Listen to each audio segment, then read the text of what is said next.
Well, there we are, a new slate, newly written. Now, do I look well, do you think? I think I look well. I think, I'm looking pretty good. However, I have to tell you that I was nearly taken. I haven't done any of this work for a couple of weeks, I think, because, as I say, I was nearly taken. I was confession, all that sort of thing, last rites. COVID struck me, struck down. Anyway, I fought it off bravely as one, from the West might do. But anyway, here I am now. Probably got another 10 years in me. What's that, 94? Oh, good God. No. I reckon I've got another 15 years. So there we are. Oh, I can do a lot more here. I could become a TV personality, by the time I've finished. Give me 100 years and a bit more polish and I should be right. Okay, then. Now, look, I made a little mistake the other day. I said that there were no carriers with their names on that petition to have the township and blocks on it surveyed for purchase. But there was one. Okay, then. And so, there were just one. They weren't there in great numbers. There were plenty of, let's see, there was a blacksmith, there was a butcher, a couple of carpenters, a shoemaker, a builder. Oh, okay then. 13 people in all, but of course that petition to have the township or the town reserve surveyed so that purchase could be made was really a document knocked up by the Siemens of Roma. But it leads me to wonder. I can't quite resolve this matter in my mind. One correspondent in 1867 said that, I think a fellow called Saltbush, if I remember rightly, said that in 1867 Charleville had only 3 buildings. I think he said there were 2 pubs, and I think he might have mentioned a store. That was about it. But in this survey, now the survey was, not this survey, the petition was in October, I think, or of October 1866. Well, if the town was developing and it only had 3 buildings in 1867 and 4 buildings in 1868, one would wonder what was there in 1866. In 1866, there should have been only 1 pub. That was Cooper's, run by the Janetskis. And I dare say that there was a bit of a shack belonging to whoever the local police inspector or superintendent or whatever he may have been was. But that was about it. But if you look at that petition of 1866, it would give the impression that, there was quite a township. There were all of these people here, they were householders and that. But the evidence of travellers doesn't indicate that there was anything there other than just in 1867, and even by then, only 3 buildings. So I suspect that most of the names on that petition were sort of itinerant people. Itinerant, I don't know whether you can have an itinerant blacksmith, but certainly itinerant builders and and maybe even have itinerant shoemakers, I don't really know. But the evidence of the travellers in terms of building structures in Charleville certainly does not support the notion of a township which has 13 people available immediately to put their names on a signature. So I think that the Siemens knocked that up with, whoever might have been passing through town. And who was it? I think that was Claire Wagner, who spoke out, the settlers demanding that the survey be done so that purchase can be made. But there were not many settlers there. I think such people as passed through the town that was it. They passed through the town. And Alan Morrison, he spoke about later on the triumph of the carriers, but there was only one carrier on there, and I don't know how much wool was being moved around. I noticed a fellow called, he wrote that column, Outback, or Out West, I think, Carfax. And he doesn't mention the wool in the immediate vicinity of Charleville, but he did mention Donkins and he did mention Bignells. But they were well and truly down the river, and he seemed to have been familiar with the area, down in the Cunnamulla direction. Not quite as far as Cunnamulla, but, well beyond, 40, 50 miles or whatever it may have been beyond Baker's Bend. So the notion of there being a lot of settlers there, actually settled in that Charleville town area, the evidence is really pretty thin. There are the names, as I say, on the petition, but the evidence is not there in terms of building. But anyway, the point of this little episode is this one. We've had a look at what people today might know about what went on as far as flooding in the town site and so on was concerned. And what I was going to do today is simply say, well, have a look at what people of the time said. What did they know? Now, my contention is, of course, that they didn't know everything, but they knew a little bit, and they talked. And as I go through the little bit that they knew and the talk that they did and the actions that they took, the end result of that, of course, was to set Charleville firmly in place in the position that it has now. As I say, the part they didn't know, I'll come to in the next episode. But what did they say? Well, let me see. There was talk among the people settled at, settled is not a very good word, but there was talk among those with an interest in the the upper crossing site, mainly the Zeemans, I might add. There was talk among them, and probably talk and chatter in the district, about the possibility of a rival town down the river at Mangalore. We find this in May of 1864 and again in May 1866 and again in September of 1866 from none other than our old friend. The fellow who wrote in May was Carl Churton, and the person who wrote in September was a correspondent, but that's still Carl Churton, whoever Carl Churton may have been. In May, he says of the town of Charleville as the stillborn town of Charleville, to be resuscitated. Now, I think by stillborn he means that it was born, in a sense, with Tully's 1864 survey, but it had no life. Nothing happened. There was no survey. He says, when's the survey going to happen? He says, look, for God's sake, tell me what's going on. We need to know. He said, I have heard that there's a place going to be established 25 miles down the road, at a place they're going to call Johnstown. Well, of course, he's referring to Mangalore at that point. And but he says, I asked questions about it, but nobody knows anything to be depended upon. Okay, then.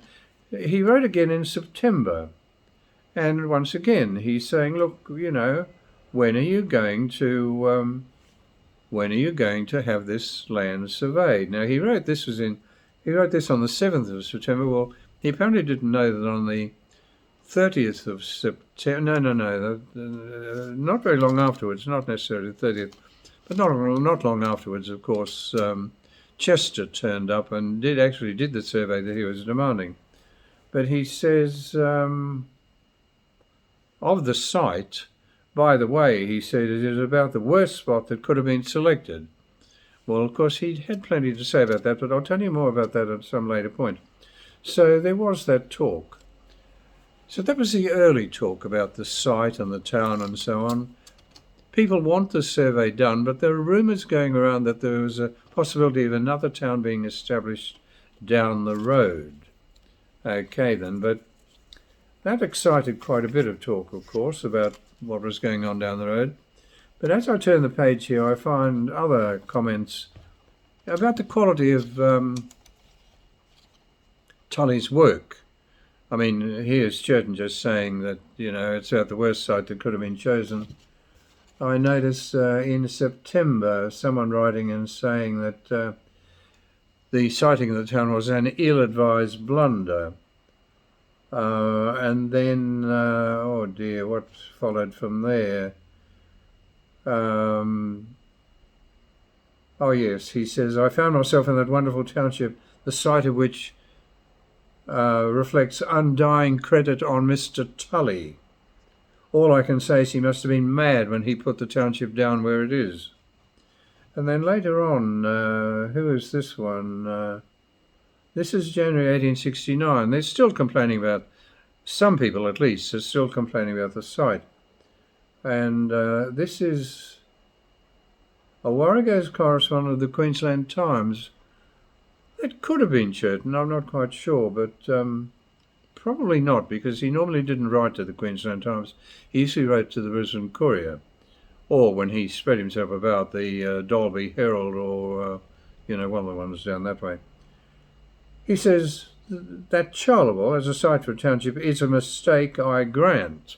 Okay, so that was the general impression about the site, and the general impression that people had of the quality of Tully's work. Was this man incompetent? Well, of course, I think he was, but I think they thought the same thing. But they didn't use so harsh a word of those. They were gentlemen, of course, in a way that I'm certainly not. So that was part of the talk. Look, this town site is absolutely awful. And while they're saying this site is absolutely awful and terrible and a mistake and a folly and all the rest of it, there's also talk of an alternative town down the road. Okay, then. So that's the first part of it. Second part of it is this, that things went ahead. The survey was done, and people did buy land at the auction, principally, of course, the Siemens.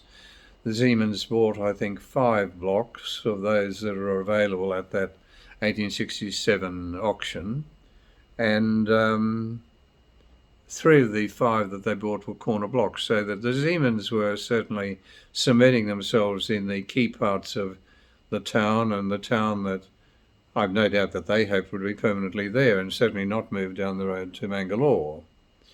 Okay then, but there was though talk about this town Mangalore, and people would have known, in fact they did know, that work was going on quietly in the government department, Surveyor General's department, about getting a road through to Mangalore. Now that road would have gone from Morven down Angelala Creek and eventually ending up at the Mangalore area. And so that work was going quietly on, and that sort of posed a threat to those who had a vested interest in staying right there at that flood-prone upper crossing. So that was sort of in their minds, in the minds of some all the time, that while they found it convenient to remain where their buildings were and where cash was to be made at that particular crossing, they were also aware and worried by the fact that, well, you never know. The government may well pack up the whole box and dice of the town and say, hey, we're moving and we're moving down to Mangalore, and if you want to come, you come. But of course, if that had happened, quite a lot of them were the Siemens and company, there was money to be made at that particular crossing because it was an easy crossing and a popular crossing, and they would certainly have remained there for the convenience of the money that came from the people who would have used that crossing, regardless of whether the township had been moved down to Mangalore anyway, because the crossings near Mangalore were not as benign as the crossing at that upper crossing, the one we call, well, Millard's Crossing or the Burke Street Crossing, whatever it may have been. There was, of course, also just down from there the Gowrie Crossing, but I don't know how often that would have been used. It may have been okay for teams coming from the west, but I don't know how good it would have been for anything coming from the east, for the simple reason that Even when I was a child, that bank, the left-hand bank of the Gowrie Crossing, was very, very steep, and the old, T-model trucks that people used to drive around in those days were hard pressed to go through the sand of the river and then make their way up the very steep. It was indeed in the 40s a very steep bank. So I do wonder how steep it must have been in the 1860s, 1870s. So as I say, I think it may have been okay for people coming from the west down the slope, but going up the slope not so much. That's why that. And if you go down Burke Street now and you look across the river, across what would have been in the 19th century, the upper crossing, even now you can see its potential for being a very benign sort of crossing. No sort of steep bank. There's a fair bit of, soil accumulation there now, and those tea tree banks have grown. But you can see though that it was a much easier crossing, and that was obviously the one that they had. But anyway, eventually the land sale took place in 1867. The Siemens did quite well. The only other name on that petition that got any land was the Janetskys. But when they signed that petition in 1868, they would have had no idea that they were going to be in possession of 3 blocks of land in Alfred Street. The blocks they built were blocks, allotments 5, 6 and 7. They would have had no anticipation that they would have been purchasing anything. And so when they put their name to that petition, it was just they would have been being nice to the Siemens, I suppose. And they had to live with them in town, and they all had to live together in town. And if there was a petition, why not sign it? Now, they did ultimately, of course, get those 3 blocks of land, and they did ultimately get the title to the pub. But that was a story of all sorts of... it was an interesting story, I can tell you. And it probably was as much a surprise that they got it to the Janetskys as it was maybe to their neighbours. But you can read about that in one of the essays in that volume 8. I think it's called How Did They Do It? Well, I outline how I think they did it, because behind it all was that rogue Mazarov, and Mazarov was in big insolvency trouble. And getting the title of allotment 6 into the Janetsky name, that the Mazarov's tenants in that pub, the Cooper's pub, solve a very big problem for Mazarov, because if that allotment 6 and Cooper's Hotel had gone into his name, he would have been in big trouble, because he was declared insolvent, and at that very moment everyone was looking for his assets. If that had gone into his name and been a formally held asset, he would have lost the lot, because he owed a lot of money. I think eventually, when his insolvent estate was settled in about 1871, I think it would have paid out about a penny in the pound. Even in 1867, they were being offered 9p in the pound, but it eventually declined to a penny in the pound by about 1871.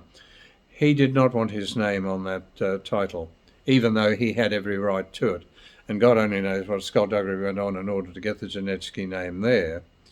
But of course, I think the Janetskys got their name there, well, to save his skin, but I think also the financial arrangements in the background almost drove the Janetskys mad, and he certainly bled them dry for as long as he could until Mary outwitted him, and so on. But anyway, the auction took place on the 30th of September 1867. Well, what about this place, Mangalore, down the road? Well, there were people who were saying, hey, the government's talking about putting a road through here. The government obviously prefers the notion of the town of Mangalore rather than at Charleville. And so they were saying, well, come on, when are we going to have land surveyed and sold at Mangalore? Well, the Charleville auction was in September of 1867. And lo and behold, it was advertised. Wait until I see if I can find it. I think it was March of 1868. Wait a minute, I've got to get over the page here a bit and I might be able to find it. Otherwise, we'll have to rely upon my good memory, or such, not good memory, but certainly my memory such as it exists. You know, when 84, poor old bastards. Here we are. Yes, where am I up to? Yes, the auction of the blocks at Mangalore, 18 town blocks in fact, same price as Charleville, were advertised to take place in Charleville on the Monday, the 16th of March. Well, of course, quite a lot of people were quite interested in this. All sorts of people turned up, and they were really anxious to buy at Mangalore. Well, you just imagine if you held a land at Charleville, and then there was a rival town going just 20 miles down the road, well, you had another clique, another force there, you see, and so there are a lot of people who weren't too keen on the notion of that auction going on at Mangalore, even though a lot of people were keen to buy there. But, of course, there were a number of people in the background who were keen that it didn't happen, because if you've got a crowd supporting Charleville, you don't really want a rival crowd supporting Mangalore down the road. You really need to negate them if you can. So anyway, everyone was all ready. The auction was to take place on the 16th of March, Monday. People gathered in the town. Oh, I don't know whether you had cheques or promissory notes or what you did in those days. But anyway, the auction was to take place at 11 a.m. on the 16th of March. Well, guess what? The Crown Lands Commissioner, who apparently was in charge of this sort of thing, opened his mail. The mail came in the night before, but he probably didn't go to the post office until the next day. If he'd opened his mail at 9 o'clock on the 16th, he was shocked to discover that he had to announce to the waiting buyers, sale was called off. No explanation given, nor has any explanation ever been given. The sale was called off. Well, okay then. So there was one attempt anyway at getting this township going down at Mangalore and people buying up. But people were ready to buy. And let me see, March, oh, well, okay, nice time of the year, all that sort of thing. I don't know whether they're shearing at that time of the year, probably not. People had time to go to a sale and had a bit of money in their pocket nevertheless. And they were available. Well, it was called off. Okay then, well, I thought, well, what happened after that? Well, the next thing I read, later in 1868, the sale for land at Mangalore was advertised again. This sale was supposed to take place at the Charleville Post Office on the 31st of August 1868. Well, it didn't happen. Damned if I know. I've searched high and low for details of the sale, result of the sale, but nothing happened. And the only reporter of the time, this Carfax, who was putting all the local news in the newspapers, he made no comment on it at all. And so nothing happened. 1868, still nothing has happened. Okay, so what do we got? 1868, no land sale at Mangalore.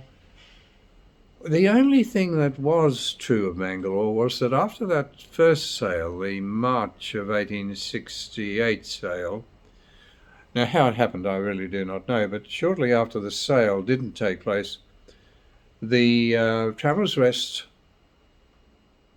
Hotel was erected and run by Mr. Baker and Mrs. Baker. 1868 that was. Now the Travellers' Rest Hotel couldn't have lasted all that long, because I'm fairly sure that the highwaymen robbed them, held them up in, I think it was 1869. I think I told the story of that, I am Dangar, or whatever his name may have been, Brown. Oh, he had many names. I am the highwayman. Haven't you heard of me? Well, no. Politely as they could, they said no, they hadn't heard of him. And well, of course, he had an old pistol. He fired the pistol. It ricocheted, the bullet or whatever, ball or whatever, ricocheted, ended up in the small of Mr. Baker's back.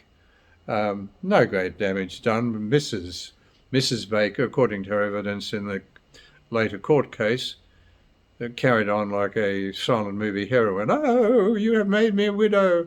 You have made my children orphans. Blah, blah, blah, blah. Oh, God. She was ahead of her time, really. Anyway, the poor old Bush, he was only a young fellow, about 20, and orphan, as it turned out. He'd had a very difficult life. But anyway, he made the mistake of deciding that he wanted to find steed to ride off, having purloined 30 shillings, I think, and a watch he found on the wall. Anyway, he wanted to find steed because highwaymen, have fine steeds, and he apparently was accommodated at that point only with an old nag. And he went off to another station to get a fine steed, a fine racehorse he wanted. But he was arrested and he went to court and was ultimately, the poor man, hanged. I thought it was a terrible thing because I think I've told you the story, but I'll tell it again. We old fellows, we repeat ourselves. When he fired the bullet, or fired the revolver, and the bullet ricocheted and ended up in Mr. Baker's back, or small of his back, he was a little distressed, you see. That's Mr. Baker. And the highwayman said, oh dear, oh dear, oh dear, I think you'd better see a doctor. He said, but you appear to be a little upset. Maybe I could write a letter to the doctor and get him to come and attend to your needs. Well, I thought, for highwaymen, this was very, very considerate indeed. And at heart, he may have been an orphan and he may have been a highwayman, but in a sense, he was really a considerate gentleman. Did him no good because the law said, you do highway robbing, highwaymaning, and a bit of violence with it, and you've got to be hanged. But the judge, of course, thought, oh, this is ridiculous. I must condemn him to death, but he doesn't deserve it. He said, look, maybe you can hope that this sentence will be commuted. The judge was clearly of the view that this was not a hanging case, but it did him no good because the Premier of the day, I can't remember who he was, but he was a swine, of course, and he didn't commute the sentence and the poor young fellow was hanged.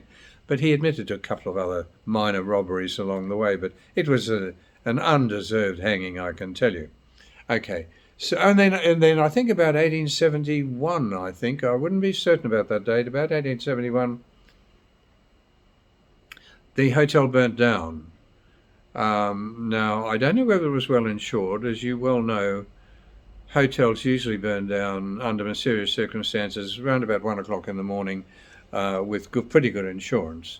But I don't know that was true in this case because there had been a couple of travellers who had appeared at a station nearby, and it appears that they took refuge in the deserted hotel for the night.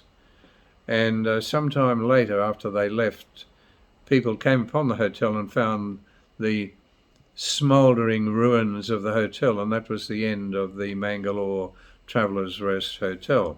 So, okay, of course there would have been a lot of talk about that, but that was about 1871, I think.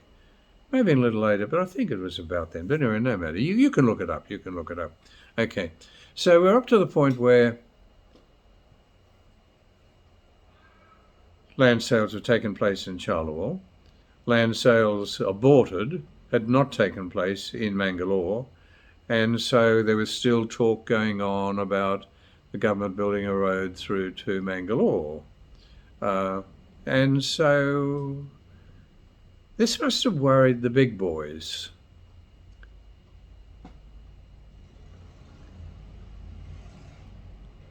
Alan Morrison, remember, said that Mangalore was defeated by the carriers, but that's not so. Mangalore was defeated by others. You see, the government was talking about putting a road through to Mangalore. And if they'd got the road through to Mangalore, and if they'd been able to get the sales to Mangalore, well then, people buying at Mangalore, then no doubt the town would have flourished, and if it had gone there, then Charleville may have been left with a hotel up there at the crossing, Cooper's Hotel or whatever. Oh, it may be the Charleville Hotel, but they may have migrated, they may not have migrated, I really don't know. Although I did read somewhere that 3 people were talking about putting hotels up at Mangalore. Um, but, if that road had gone ahead and other things had been true, then the town may well have moved to Mangalore. But the big boys, whoever they may have been, and for whatever reason they had, didn't want it. And so there was money available, you see. They knew there was some money that had been voted. £1,000 had been voted for roads from Roma to the west through to the Warrego. £1,000. But I'm pretty sure that £1,000 would have been meant for the road that would have gone through from Roma, Mitchell, Morven, and then down to Mangalore. Well, the big boys thought, there's money, and the government might build the road. So they came up with an idea. They said, these are the ones, they wanted Charleville, you see.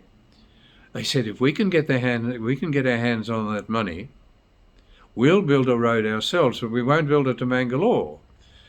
And so in, I think it was 1869, wait until I look, a public meeting, what date is that one?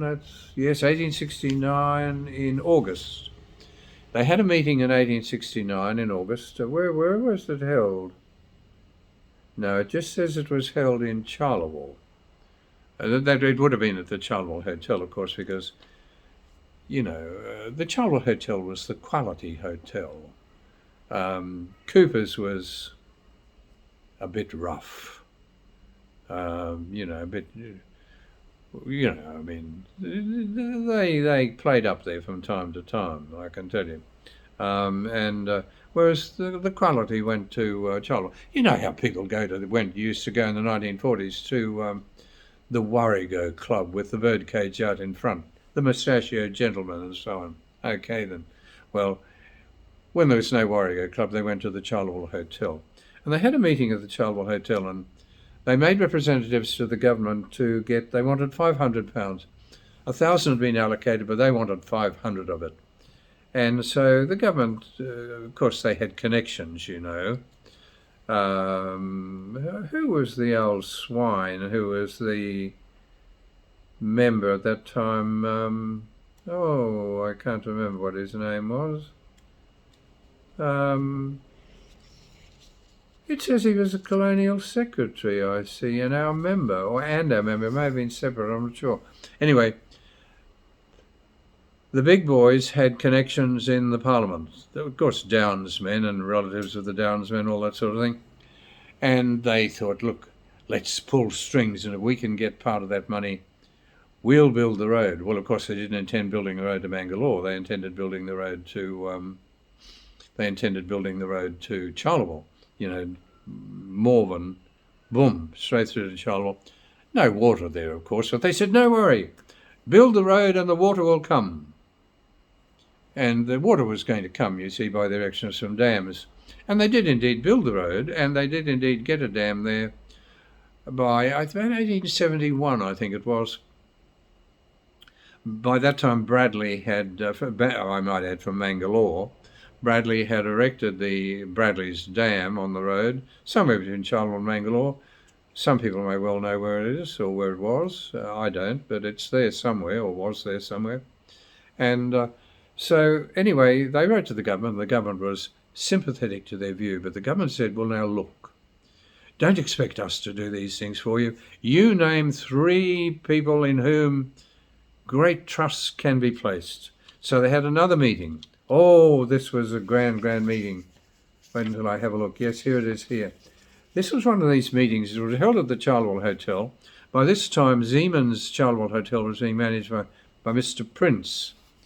And Mr. Prince was the mine host for the meeting.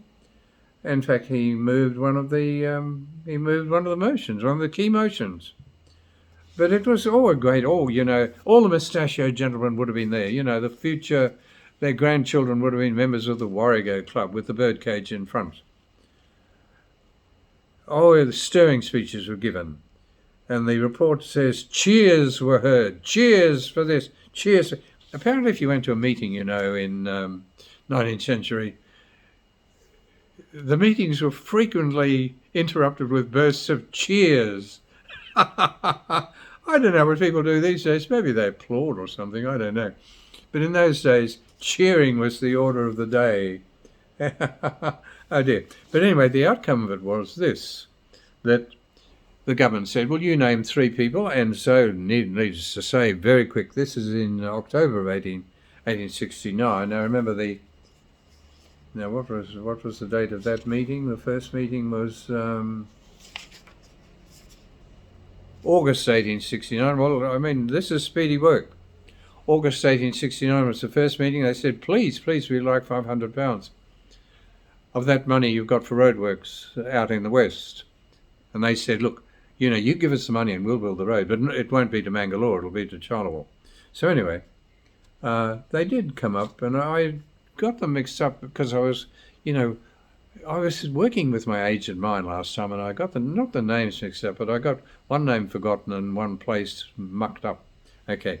Now, the 3 people that they said were fit and proper persons to act as trustees for the money granted by the government for the proposed road. Okay, then. Now, they were Mr. R.L. Patterson, Esquire, J.P. of Urella. Now, Urella is down there between Mitchell and Roma, I think. What he was doing, because look, Richard, he would have ridden for a week to get there, And what he was doing and why he was so keen on the road going to Charleville rather than to Mangalore, I do not know. But anyway, he had his reasons. Maybe he was acting on behalf of someone. I don't know. He was one of the 3. The next one was W.H. Jamison, Esquire, Boralbalan. Now, I checked on that one. That's up near the Neve River somewhere. And the third one was Mr. W. Corbett Lawson, Esquire, J.P. of Gowrie. Now, what's his name? Mr. W. Corbett Lawson, Esquire, J.P. of Gowrie. He would have been the manager of Gowrie. And the other 2, whether they were managers of Boralbalan and Murrell or whether they were the owners, I really do not know. But anyway, they were the 3 fit and proper persons. Well, they got the money. The road was built. And with the road built and with the dam eventually built, Charleville was well and truly secured in its place. They did, try, nevertheless. Wait till I see if I can find it. Yes. So that's all done. Now, wait till I move on until the very next thing that happened. That was in, that was 1869. Okay, well, so Charleville by this time, they had the money. The big boys had the money for the road, and they were going to take it through Morven direct through to Charleville with water to follow. Okay, then. 1869. But there must have been still people with hopes for Mangalore. But Mangalore was very well down and out by this time, I can tell you. But it wasn't totally down and out. There were still hopes. But anyway, what month was this? Wait until I have a look. In December of 1870, they decided once again to have a land sale at Mangalore. Well, it was not a particularly good time. What did they say was the problem?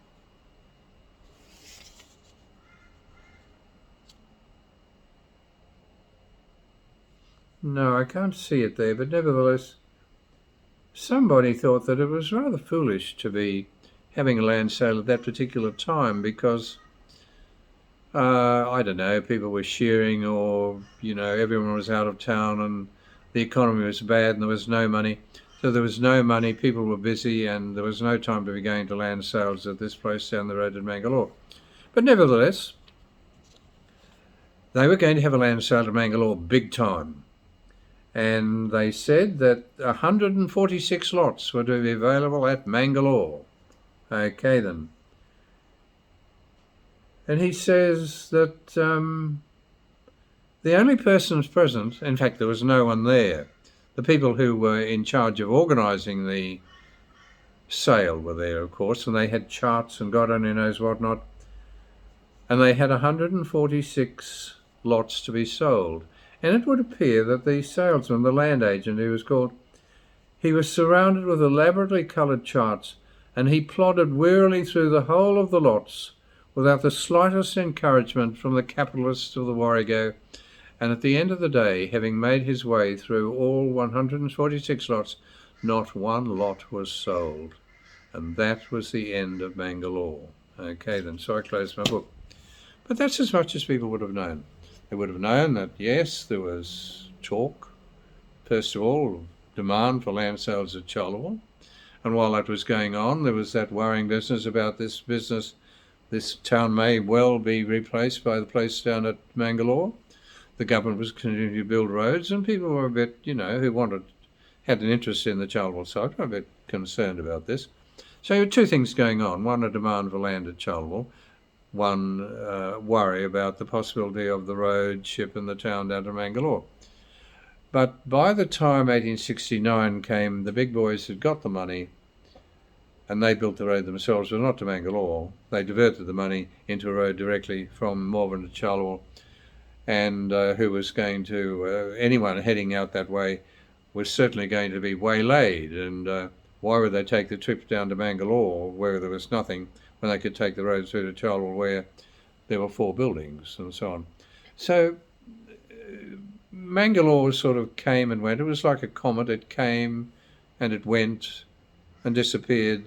And like Halley's Comet, well, Halley's Comet does ultimately return, but Mangalore never did return, you see. Even the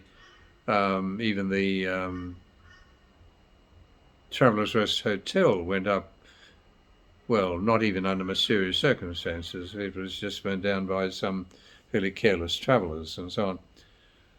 And so by 1870, Charleville was fixed where it was. There was no longer talk of Mangalore. There was no longer hope for a better site down the road. The site that everyone said was bloody awful, the site that everyone said was a mess, the site that everyone said was a shame on Tully, the site that everyone was so critical of had been cemented in place because the people who had already got property there, mainly the Zemans of Roma, and for whatever reason, the big boys of Urella, Baralbalan and Gowrie, they had an interest in keeping it at that particular site. Why that would have been, I don't know. Maybe it was just the geographical convenience. The upper Charleville site was closer to the Neve area, certainly closer to Gowrie. Why the Urella fellow was interested, I really do not know, but they had their own private reasons. And if there was flooding, I suppose it wasn't really going to affect them very much. I mean, flooding was certainly going to have a big impact upon those who were camped on the riverbank, such as residents of Charleville are now. Those who are on the riverbank, you have to put up with the flooding. But those in more sort of elevated places, maybe up the Neve, maybe out Gowrie Way, maybe down Urella Way, if there was flooding, well, it really wasn't going to affect you very much at all. But maybe from a point of view of, direct transport or whatever it may be, whatever their reasons may have been, it suited them. And so it was all fixed in place. Interests of the time, the landed interests of the time, vested interests of the time, had an interest in keeping it at Charleville. There weren't many people there to be incommoded if there were a flood anyway at that time, but the town stayed, the town grew, and the town put up with floods over and over and over again until you arrived at the grand finale of 1990. But there was a little bit more to it than that, and I will come to that next time. But I'm sure I'll come to it fairly soon because, as you can see, I've moved into good health, and I will have been fortified by that COVID experience. They say you can have all of the vaccines in the world, but the strongest vaccine is none other than the COVID virus itself. That's the one that gives you the resistance. Of course, if there's another variant, it may be that I fall to that, I don't know, but I will fight it off.